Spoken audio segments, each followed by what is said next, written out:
নমস্কাৰ, মোৰ নাম বাবুল বৰা। মোৰ ঘৰ কাজিৰঙাত। পৃথিৱীৰ ভিতৰতে শিঙীয়া গড় পোৱা কাজিৰঙা ৰাষ্ট্ৰীয় উদ্যানৰ ওচৰতে মোৰ ঘৰ। এইজন মোৰ দেউতা, নাম শ্ৰীযুত জয়ন্ত বৰা। মোৰ দেউতা এজন ফৰেষ্ট গাৰ্ড। চোৰাং চিকাৰীবোৰে যাতে কাজিৰঙাৰ জীৱ জন্তুবোৰ মাৰিব নোৱাৰে তাক চোৱাৰ কাম দেউতাই কৰে। এইখন মোৰ স্কুল। মই ক্লাছ 5ত পঢ়োঁ। পঢ়াত মই বৰ ভালো নহওঁ আৰু বৰ বেয়াও নহওঁ। এইজন আমাৰ শ্ৰেণী শিক্ষক ধৰণী ছাৰ। হয় বাবুল, তোৰ ঘৰৰ কামৰ আধাহে কৰিলিগে কিয়? বাকীখিনি কিয় নকৰিলি? ছাৰ, আধা কৰাৰ পাছত মোৰ টোপনি ধৰাত মই শুই থাকিলোঁ। ৰাতিপুৱা নকৰিলি কিয়? ছাৰ, ৰাতিপুৱা পাহৰি থাকিলোঁ। কি? চাওঁ হাত দে। ঘৰৰ কামকেইটাও সম্পূৰ্ণকৈ কৰিব নোৱাৰ? ল বেট ল। ছাৰ। ছাৰ তেনেকুৱাই। ছাৰৰ বৰ খং। বাৰু, এইটো মোৰ ঘৰ। মোক আৰু দেউতাকটো আপোনালোকে লগ পালেই। আৰু মোৰ ঘৰত মা আৰু ভণ্টি আছে। মায়ে নিশ্চয় এতিয়া ভাত বনাই আছে। ইছ, এই কটাৰীখন ক'ত হেৰালে জানো?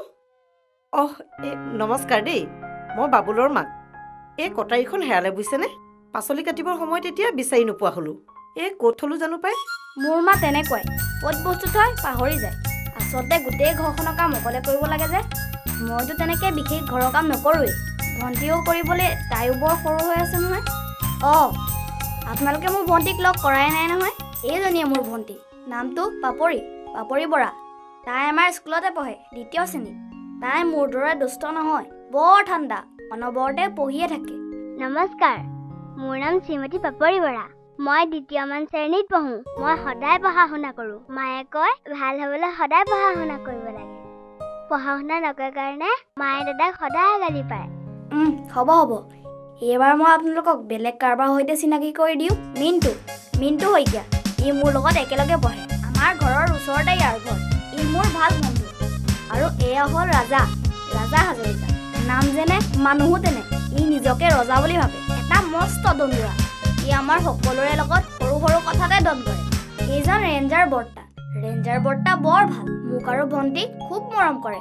আৰু এই দুটা হ'ল জংগু মংগু। ইহঁত দুটা চোৰাং চিকাৰী। ইহঁতে কাজিৰঙাৰ জীৱ জন্তুবোৰ মাৰি ক'ৰবাত বিক্ৰী কৰেগৈ। বাৰু, এয়া আছিল মোৰ পৰিচয় পৰ্ব। আহকচোন মোৰ লগত ঘটা কিছুমান ঘটনা কৈ আপোনালোকক কিছু আমোদ দিওঁ।